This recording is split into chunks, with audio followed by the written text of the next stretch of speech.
ও হিন্দু থেকে মুসলিম হয়েছিল পছন্দ করে। ও হিন্দু থেকে মুসলিম হয়েছিল আপনার হাজবেন্ড, মানে যে নিহত সুমন ভাই হিন্দু থেকে মুসলিম হয়েছিল আপনার জন্য, তারপরে আপনাদের বিয়ে হয়। একটা দুর্ঘটনা সারা জীবনের কান্না। কদিন আগেও স্ত্রী সন্তানের জন্য কত ভাবনা চিন্তা ছিল সুমনের, তাই না? অথচ মাত্র 2-3 দিনের ব্যবধানে আজ সবকিছু নিঃশেষ। কে নিবে এই সন্তানের দায়িত্ব, কে বা নিবে তার স্ত্রীর দায়িত্ব? দর্শক, এমনই একটি মর্মান্তিক ঘটনা ঘটে গেছে পাবনা জেলার চাটমোহর উপজেলায়। দর্শক, কি ঘটেছিল সুমনের সাথে মূলত সেটি জানার জন্য এই মুহূর্তে অবস্থান করছি সুমনের বাড়িতে। আমার সাথে আছেন নিহত সুমনের স্ত্রী সহ তার 2 সন্তান। আপা, কি মনে হয় আপনার, কিভাবে মারা গিয়েছিল ভাই? ভাই মারা গেছে শুধু ওরা বলতেছে, আমি তো ভালো মানুষই ঘর থেকে বিদায় দিছিলাম। আহারে। তো ওরা এখান থেকে যখন গেছে ওরা বলছে কারেন্টের শর্ট খাইছে, রড কাটতে যাই বল করে কারেন্টের শর্ট খাইছে বল। আচ্ছা আচ্ছা। এতটুকু আমি শরীরে জানি। কি কোনো রকমের কোনো চিহ্ন দেখছেন, কোনো ক্ষত দেখছেন? হাতে পায়ে পুড়ে গেছিল, মানে চামড়া উঠে গেছে, মূল কথা চামড়া উঠে গেছিল, হাতে পায়ে দেখা গেছিল। ছবি আছে ভাই? আচ্ছা, কতদিন আগে বিয়ে হয়েছিল আপনাদের? আমার 2013 সালে অক্টোবর মাসে বিয়ে হয়েছিল। আচ্ছা, আপনার বাসা কোথায়? আমার বর্তমান ঠিকানা হচ্ছে যে নোয়াখালী। নোয়াখালীর মেয়ে আপনি? আচ্ছা, আর আপনার স্বামীর বাড়ি কোথায় ছিল? আমার স্বামীর বাড়ি ছিল চট্টগ্রাম আনোয়ারা। চট্টগ্রাম, নোয়াখালী আর চট্টগ্রাম, মানে আপনার নিজের বাড়ি ছিল নোয়াখালীতে আর আপনার স্বামীর বাড়ি ছিল চট্টগ্রামে। কিভাবে সম্পর্কটা হলো আপনাদের? ও হিন্দু থেকে মুসলিম হয়েছিল পছন্দ করে। ও হিন্দু থেকে মুসলিম হয়েছিল আপনার হাজবেন্ড, মানে যে নিহত সুমন ভাই হিন্দু থেকে মুসলিম হয়েছিল আপনার জন্য। আচ্ছা আচ্ছা আচ্ছা, কতদিন আগের ঘটনা এটা? 2013 সালের। তারপরে আপনাদের বিয়ে হয়। আচ্ছা, তাহলে তো বলতে হচ্ছে যে যেহেতু উনি হিন্দু থেকে মুসলিম হয়েছে, তাহলে তার পরিবার থেকে সম্পূর্ণ করে দিয়েছে। আমার শ্বশুর মারা গেছে তারপরও। আচ্ছা, সেখানে আপনারা কোনো সাহায্য সহযোগিতা পাচ্ছেন না, মানে ওইখানে গিয়ে যে আপনি উঠবেন দাঁড়াবেন সেরকম কোনো পরিস্থিতি নাই? কেউ নাই। আরে আল্লাহ, নিজের বাবা মা নাই। তারপর আবার নিজের বাবা মা নাই, নিজের আত্মীয় স্বজনও নাই। এখন বর্তমানে আমরা খুব একাই, বসত বাড়িও নাই, কিছু নাই, আমরা খুব একাই। তার মানে এখন পৃথিবীতে শুধু আপনার এই যে সুমন ভাই রেখে যাওয়া 2টি সন্তান ছাড়া আর কেউ নাই। এটা কি মেনে নেওয়া যায় বলেন তো? দেখেন কি সুন্দর ফুটফুটে একটা মেয়ে এবং একটা ছেলে, আর এই স্ত্রীকে পৃথিবীতে একা করে রেখে চলে গিয়েছে, যাদের একমাত্র অবলম্বন ছিল সুমন ভাই। অথচ নির্মম মর্মান্তিক ভাবে পৃথিবী থেকে চলে যেতে হলো তাকে। আপনারা এখন কোথায় আছেন?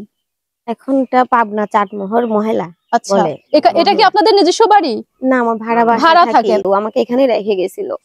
ও আচ্ছা, তার মানে এই বাসায় ভাড়া করে আপনারা থাকতেন, এখানে আপনাকে রেখে গেছে। তাহলে এখানে এখন কিভাবে থাকবেন? আমাদের মানুষ আত্মীয় স্বজন যারা এখানে যারা আছে তারাই দেখবে, আল্লাহ দেখবে, আর আপনারা তো আসেনি।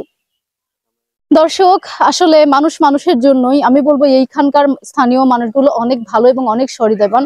আজকে 3 দিন যাচ্ছে না আপনার, যতটুকু আয়োজন করেছে এবং যা কিছু হচ্ছে এই বাড়িতে সবকিছু কিন্তু এইখানকার যারা প্রতিনিধি এবং যারা স্থানীয় বাসিন্দা আছেন তারাই কিন্তু করছেন। দর্শক দেখেন, সুমন ভাইয়ের শেষ বিদায়ের আয়োজন চলছে। এখন আমরা এখানে এই আঙ্কেলের বাসায় আছি, কিন্তু আমার ভাড়া দেওয়ার পক্ষে সম্ভব না, কিভাবে আমি চলবো?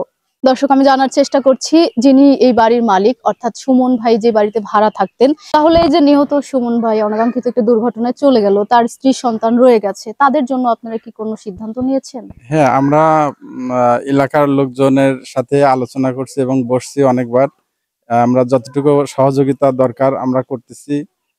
পাশাপাশি প্রশাসন থেকেও কিছু সহযোগিতার আশ্বাস দিছে এবং স্থানীয় লোকজন যথেষ্ট অগ্রসর, যেহেতু উনি মুসলিম, হিন্দু থেকে মুসলমান হয়েছে, এলাকার সবাই স্বতঃস্ফূর্তভাবে তাদেরকে সহযোগিতার জন্য এগিয়ে আসছে এবং আমরা সার্বিকভাবে চেষ্টা করতেছি। ওনাদের আসলে ভাড়া বাড়িতে থাকা ওনাদের পক্ষে এই মুহূর্তে সম্ভব না, মানে খুব কষ্টসাধ্য। আমরা চেষ্টা করতেছি যে সরকারি কোনো পরিত্যক্ত বা খাস জায়গায় বাড়ি করা যায় কিনা, একটা বাড়ি করে দিলে তারা হয়তো সুখে শান্তিতে বাস করতে পারবে এবং পরবর্তীতে তারা ছেলে মেয়ে মানুষ করতে পারবে।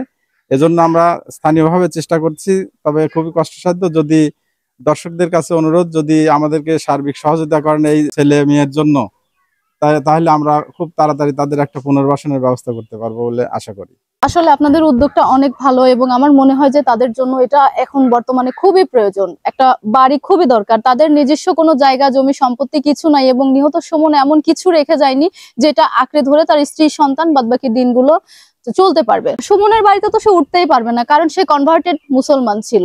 অর্থাৎ এই যে এই বোনটিকে দেখছেন, তাকে ভালোবেসে মূলত তিনি হিন্দু থেকে মুসলমান হয়েছিল। তো এমত অবস্থায় আসলে কোনোভাবেই তার শ্বশুর বাড়িতে গিয়ে ওঠা সম্ভব না। আবার বাবার বাড়িতে যাবে, সেখানে তার বাবা মাও বেঁচে নেই। তো সবকিছু মিলে এখন যেন এই বোনটার পায়ের তলায় মাটি নেই। তো সবকিছু মিলে আমরাই পারি সাহায্য সহযোগিতার মাধ্যমে তার একটা পুনর্বাসনের ব্যবস্থা করতে। অন্তত এই যে সুন্দর এই বাচ্চা দুটোর মুখের দিকে তাকিয়ে হলেও আমাদের এই কাজটা করা মনে হয় নৈতিক দায়িত্ব। আমি অনুরোধ করব, যারা আমার ভিডিওটি দেখছেন, আমি জানি আমার পেজে অনেক অনেক ভাই বোন আছেন এরকম অসহায়, অনেক অসংখ্য পরিবারের পাশে দাঁড়িয়েছেন। তো আজকের এই ভিডিওটি ভাই অন্যরকম, এটি আসলে অত্যন্ত মানবিক এবং মানবেতর। তাই আমি বলবো যে মানুষ আর মানবতার স্বার্থে এগিয়ে আসুন, আমরা এই পরিবারটার একটা স্থায়ী ব্যবস্থা করি, যাতে করে একটা খাস জায়গা বা সরকারি সম্পত্তির উপর হলেও প্রশাসনের অনুমতি নিয়ে আমরা তাদের একটা থাকার ব্যবস্থা করে দিতে পারি।